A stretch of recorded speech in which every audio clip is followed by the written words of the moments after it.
उत्तर प्रदेश में क्या हो रहा है उसके लिए मेरे पास शब्द नहीं है। हर हफ्ते उत्तर प्रदेश की कानून व्यवस्था पर मैं कार्यक्रम करता हूं। मुझे ऐसा लगता है कि यह सिलसिला शायद यहां थम जाएगा, मगर यह सिलसिला थमने का नाम नहीं ले रहा। मुख्यमंत्री योगी आदित्यनाथ के गोरखपुर से जो घटना उभर कर आई है ना, वो सिहरन पैदा करने वाली है। एक लड़की को पहले अगवा किया जाता है, उसका गैंगरेप होता है, और यही नहीं, गैंगरेप के बाद उसका बलात्कार करने वाले अपराधी उसे सिगरेट से टॉर्चर करते हैं, उसके शरीर में दाग लगाते हैं। 15/8/2020 को थाना गोला में एक क्राइम लिखा गया था, जो 711/2020 अंडर सेक्शन 363, 376D, 326 IPC व 5 फॉस्फर एक्ट में, जिसमें एक नाबालिग लड़की के साथ दुष्कर्म की बात थी, जिसमें उसको परिजनों द्वारा एक तहरीर दी गई थी, मुकदमा पंजीकृत किया गया, उस लड़की का मेडिकल कराया गया और आज दोनों अभियुक्तों की गिरफ्तारी कर ली गई है। अपराधियों के इतने हौसले बुलंद कैसे हो गए? उनके जहन में डर क्यों नहीं है? क्योंकि मुख्यमंत्री योगी आदित्यनाथ, मैं आपको फिर याद दिला देना चाहता हूं, जब आप मुख्यमंत्री बने थे तो आपने उत्तर प्रदेश की जनता को वादा किया था राम राज्य देने का, मगर राम राज्य तो कोसों दूर है। खुलेआम अपराधी जो हैं इस कदर घूम रहे हैं, उनके जहन में कोई डर नहीं है। मुख्यमंत्री जी, अपराधी आपको चुनौती दे रहे हैं, आपको सीधी चुनौती दे रहे हैं, और आपका प्रशासन, आपका पुलिस पूरी तरह से खामोश है। मैं बताता हूं आपका प्रशासन और आपका पुलिस क्या करता है। आपका प्रशासन और आपका पुलिस निहत्तों पर हथियार उठाता है, पत्रकारों पर कार्रवाई करता है। आप सिर्फ वही कर सकते हैं। असली अपराधी आपको ठेंगा दिखा रहे हैं और आप कुछ नहीं कर पा रहे हैं। लखीमपुर खीरी की एक घटना याद है?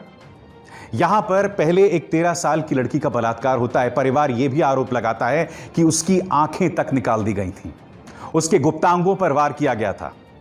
यह बात अलग है कि पुलिस कहती है कि सिर्फ बलात्कार हुआ था। उसमें अभी लड़की का पोस्टमार्टम हुआ, तो पोस्टमार्टम रिपोर्ट में रेप की पुष्टि हुई है।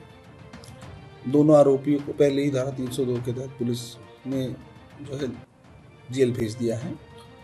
इसमें चूंकि रेप की पुष्टि हुई है, तो धारा 376D की अभिवृद्धि की जाएगी। मगर सिर्फ ये एक बलात्कार तो नहीं हुआ है ना, बार बार इस तरह की घटनाएं सामने उभर कर आती हैं। मैं ये जानना चाहता हूं पुलिस से कि आखिर आपके पास क्या जवाब है? आखिर क्या जवाब है कि इस तरह से बार बार ये घटनाएं उभर कर आ रही हैं और आप पूरी तरह से नाकाम हैं? मैं आपको बताता हूं आप नाकाम क्यों हैं। क्योंकि ना जनता को आप पर विश्वास रहा है, और जनता जब आपके पास जाती है तो आप उसके साथ बेरहमी दिखाते हैं। उत्तर प्रदेश के वरिष्ठ पत्रकार ब्रजेश मिश्र ने अपने ट्विटर हैंडल पर यह वीडियो डाला है। ब्रजेश जी का यह दावा है कि एक किसान के कान पर पुलिस ने इतनी बेरहमी से मारा कि उसे सुनना तक बंद हो गया। मैं वीडियो आपको दिखाना चाहता हूं दोस्तों, आंखों में आंसू आ जाते हैं वीडियो देखने के बाद, और यह कहीं ना कहीं उत्तर प्रदेश की हकीकत बन गई है। देखिए ये वीडियो।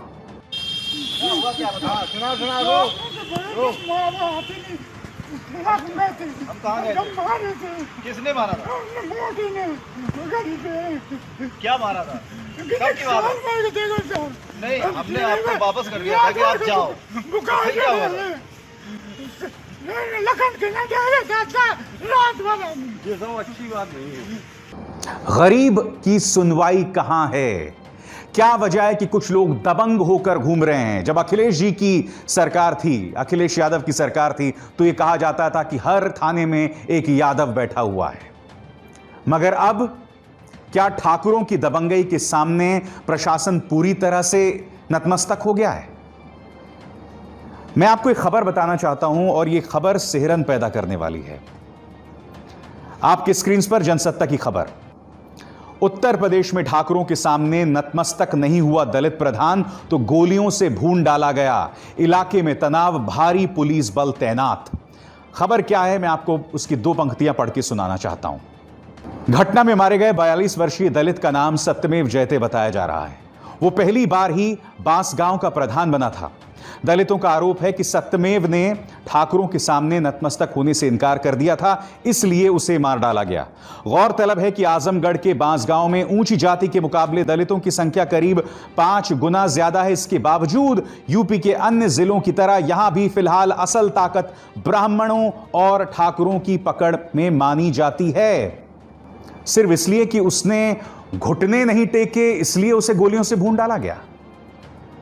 क्या कानून का राज है इस प्रदेश में? और आज मैं पूछना चाहता हूं, पूर्व मुख्यमंत्री मायावती हैं कहां? आप राजस्थान में भारतीय जनता पार्टी का हाथ पकड़ के वहां की सरकार को टारगेट कर रही हैं, मगर जहां से आपके 10 सांसद हैं, और वो 10 सांसद क्यों आए? क्योंकि आपने शख्स अखिलेश यादव के साथ गठबंधन बनाया था उत्तर प्रदेश लोकसभा चुनावों में। अब इन तमाम मुद्दों पर मुझे आपकी आवाज बिल्कुल सुनाई नहीं दे रही और यह चीज बहुत चिंता में डालने वाली है। मेरे लिए निजी तौर पर यह बहुत चिंता में डालने वाली है, क्योंकि मैं हर बार अपने दोस्तों से यह कहता हूं कि जब मायावती उत्तर प्रदेश की मुख्यमंत्री थी तो लॉ एंड ऑर्डर के लिहाज से, कानून व्यवस्था के लिहाज से वो स्वर्णिम काल था उत्तर प्रदेश का। बाद में मूर्तियों ने, आपकी शायद अहंकार ने आपकी कुर्सी ले ली, वो एक अलग बात है, मगर लॉ एंड ऑर्डर के लिहाज से वो एक स्वर्णिम काल था। आज मैं पूछना चाहता हूं, क्या इस दलित का दर्द आपको दिखाई नहीं देता? मैं आपको बता दूं कि बात यहां नहीं रुकती है। यह खबर पढ़िए, बहुत ही सिहरन पैदा करने वाली है। प्रतापगढ़ के रानीगंज में बाप बेटे को भरी पंचायत में कुल्हाड़ी से काट दिया जाता है। बाप बेटे का नाम क्या है? दयाशंकर मिश्र और आनंद मिश्र। ये लोग अपनी जमीन के सिलसिले में गांव की पंचायत में इंसाफ के लिए गए थे और बीच पंचायत में दयाशंकर मिश्र और आनंद मिश्र को मौत के घाट उतार दिया गया। ये चीजें तो मध्ययुगीन काल में हुआ करती थीं। हम किस दुनिया में पहुंच गए हैं, किस वक्त में पहुंच गए हैं? योगी जी, क्या आपको ये तमाम चीजें दिखाई दे रही हैं या ये सिर्फ मेरी कल्पना है? मैं आपको बता दूं कि इस मुद्दे पर मुख्य विपक्षी दल समाजवादी पार्टी ने कड़े तेवर अपनाए हैं। क्या कहना है पार्टी के प्रवक्ता अनुराग भदौरिया का, आप खुद सुनिए। अविशार जी, उत्तर प्रदेश के अंदर में अपराध लगातार तेजी से बढ़ रहा है। इसकी सिर्फ एक ही वजह है कि उत्तर प्रदेश की सरकार, उत्तर प्रदेश की पुलिस नाकाम हुई है और उत्तर प्रदेश की सरकार लगातार जाति धर्म की राजनीति में व्यस्त है। उसकी जनता की कोई चिंता नहीं है और जिस तरह से करप्शन पुलिस के अंदर बढ़ा है, जिस तरह से पुलिस की सांठगांठ अपराधियों के साथ बढ़ी है, जैसे वीडियो आए हैं, उससे साफ जाहिर होता है पुलिस अगर अपराधी के साथ डिस्को करेगी तो अपराधी तो हो जाएंगे खिसको।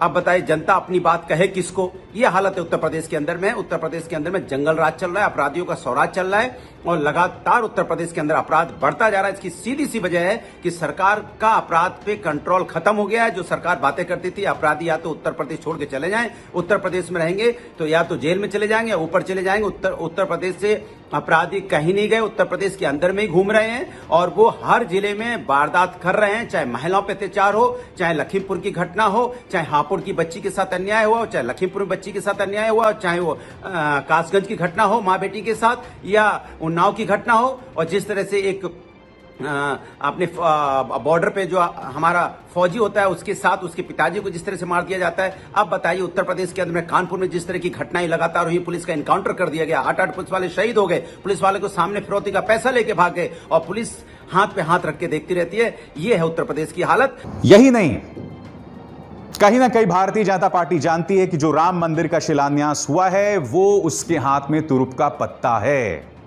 जी हां, उन्हें पता है कि अगर लॉ एंड ऑर्डर बद से बदतर भी हुआ तो हम उस युग में रह रहे हैं जब आम इंसान ने धर्म और राष्ट्रवाद का धतूरा चाटा हुआ है। हमने तो राम मंदिर शिलान्यास कर दिया, अब क्या जरूरत है हमें कुछ और करने की? उत्तर प्रदेश के अंदर में कोरोना का जो हालत है, जिस तरह से उत्तर प्रदेश के केसेस 1,30,000 से ऊपर हो गए और आपने देखा कि 2,000 से ज्यादा लोगों की मौतें हो चुकी हैं, जिसमें हमारे 2 कैबिनेट मंत्री भी शामिल हैं। आप अंदाजा लगा सकते हैं उत्तर प्रदेश में क्या भयावह हालत है अपराध की, तो आप जानते हो क्या हालत है। देखिए, अब जाति धर्म की राजनीति उत्तर प्रदेश में नहीं चलेगी।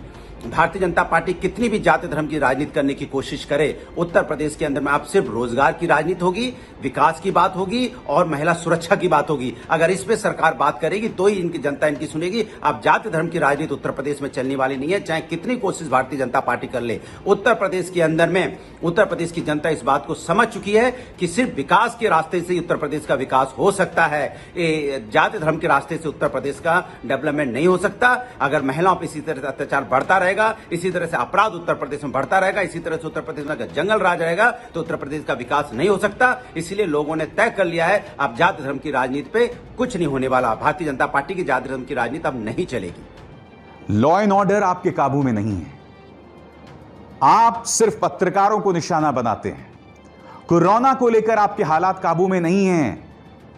मैं बहुत दुख के साथ मुझे कहना पड़ रहा है कि महान बल्लेबाज चेतन चौहान, जो कि मंत्री थे योगी सरकार में, उनकी दुखद मृत्यु हो गई है गुड़गांव के मेदांत अस्पताल में कोरोना से। इससे पहले एक और मंत्री कमला रानी कोरोना से उनकी मृत्यु हो गई थी। बीजेपी के कई बड़े नेता जो हैं उत्तर प्रदेश के, वो कोरोना वायरस से प्रभावित पाए गए, संक्रमित पाए गए। हकीकत यह है और इस हकीकत से दूर मत भागिए। मैं आपको बता दूं कि कांग्रेस भी उत्तर प्रदेश की सियासत में खासी सक्रिय हो गई है। प्रियंका गांधी लगातार इस मुद्दे पर बयान दे रही हैं। अब उनका फेसबुक पोस्ट सामने उभर कर आया है जो मैं आपको पढ़ के सुनाना चाहूंगा। बुलंदशहर, हापुड़, लखीमपुर खीरी और अब गोरखपुर, लगता है इसी तरह की घटनाओं से यह साबित होता है कि महिलाओं को सुरक्षा देने में उत्तर प्रदेश सरकार पूरी तरह से विफल रही है। अपराधियों के मन में कानून का कोई डर नहीं है। उसी का परिणाम है कि महिलाओं के खिलाफ अपराध की विभत्स से विभत्स घटनाएं जो हैं सामने उभर कर आ रही हैं। पुलिस और प्रशासन ना तो सुरक्षा दे पा रहा है और ना ही उचित कार्रवाई कर पा रहा है। आप जानते हैं, जब मुख्यमंत्री योगी आदित्यनाथ का वो फलसफा आया था, ठोक देंगे, अपराधियों को ठोक देंगे, तब मुझे याद है कई फर्जी एनकाउंटर्स हुए थे और वायर के लिए मैंने कार्यक्रम किया था। पत्रकार नेहा दीक्षित की रिपोर्ट के कुछ इनपुट्स का मैंने इस्तेमाल किया था और उस आधार पर मैंने ये मुद्दा उठाया था कि देखिए, आप इस तरह से फर्जी एनकाउंटर्स नहीं कर सकते। अपराधियों को अगर आप मौत के घाट उतारते हैं तो एक अलग बात है, मगर कहीं ना कहीं मेरे दिल में यह लगता था कि अगर इससे अपराधियों के मन में खौफ पैदा हो जाए तो क्या यह बुरा है।